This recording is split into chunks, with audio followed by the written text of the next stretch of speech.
여러분 상상해보세요. 어제 5,000원이던 김밥이 오늘은 6,000원, 내일은 7,000원이 됩니다. 월급은 그대로인데 말이죠. 그리고 1년 후 그 김밥은 15,000원이 됩니다.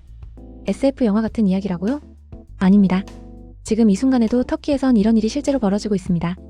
2018년부터 시작된 터키 리라화의 폭락은 한 나라의 경제를 무너뜨렸고 수천만 명의 삶을 송두리째 바꿔놨죠. 오늘은 터키에서 무슨 일이 벌어진 건지, 그리고 이게 왜 우리에게도 중요한 이야기인지 함께 알아보겠습니다. 먼저 숫자로 보겠습니다. 2017년 1달러는 약 3.5 터키 리라였습니다. 그런데 2021년에는 13리라, 2023년에는 한때 30리라를 넘어섰죠. 6년 만에 화폐 가치가 10분의 1로 떨어진 겁니다. 이게 뭘 의미하냐고요? 터키 사람들이 열심히 모은 저축이 순식간에 종이 조각이 됐다는 겁니다. 은행에 1억 원이 있었다면 아무것도 안 했는데 그게 1,000만 원의 가치밖에 안 되는 거예요. 그럼 왜 이런 일이 벌어진 걸까요? 핵심은 에르도안 대통령의 독특한 경제 철학에 있습니다. 보통 나라에서 물가가 오르면 중앙은행이 금리를 올립니다. 금리를 올리면 사람들이 돈을 쓰기보다 저축하게 되고 소비가 줄어들면서 물가가 안정되는 거죠. 경제학 교과서에 나오는 기본 중에 기본입니다. 그런데 에르도안은 정반대로 갔습니다. 금리가 물가 상승의 원인이다. 금리를 낮춰야 경제가 산다. 2021년부터 그는 물가가 20%, 50%, 80%씩 치솟는데도 금리를 계속 내렸습니다. 심지어 자신의 말을 듣지 않는 중앙은행 총재를 3년 동안 4번이나 경질했죠. 전문가들은 경악했고 투자자들은 도망쳤습니다.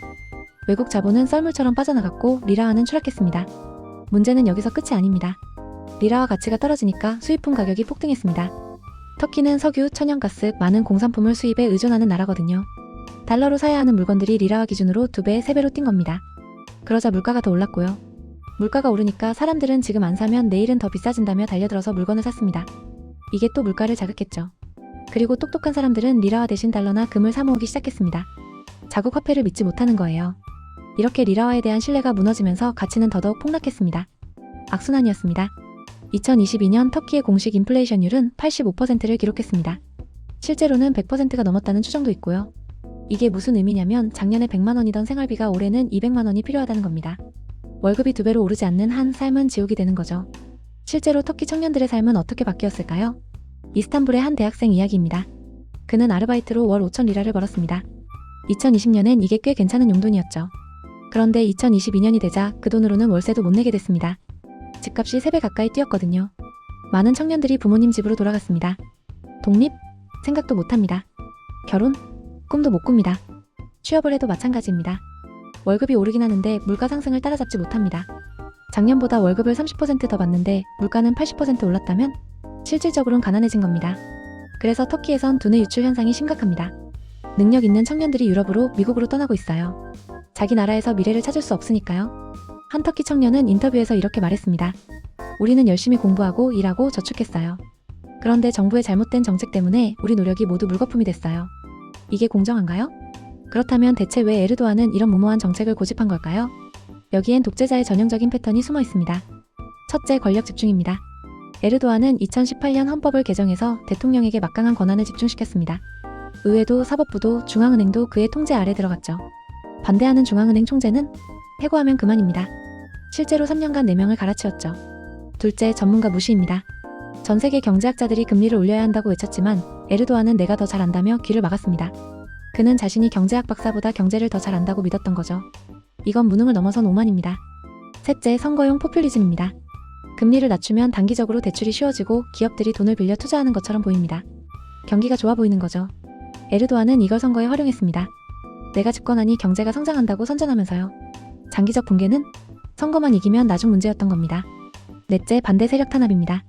경제 위기를 비판하는 언론인, 학자, 정치인들은 감옥에 갔습니다. SNS에서 정부를 비판하면 체포되는 일도 비일비재했죠. 익숙한 이야기죠. 비슷한 이야기들은 세계 곳곳에서 일어나고 있습니다. 진실을 말하는 사람들을 입막으니 국민들은 정확한 정보를 알 수조차 없었습니다. 그 결과는 참담했습니다.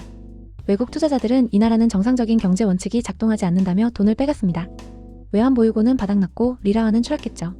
그러자 에르도안은 또 다른 미봉책을 썼습니다. 국민들에게 달러를 리라로 바꾸면 정부가 환차손을 보전해주겠다는 약속을 한 겁니다. 이게 무슨 의미냐고요? 정부 돈으로 환율 폭락의 구멍을 메우겠다는 건데 그 돈은 결국 국민 세금이고 빚입니다. 빚으로 빚을 막는 악순환이죠.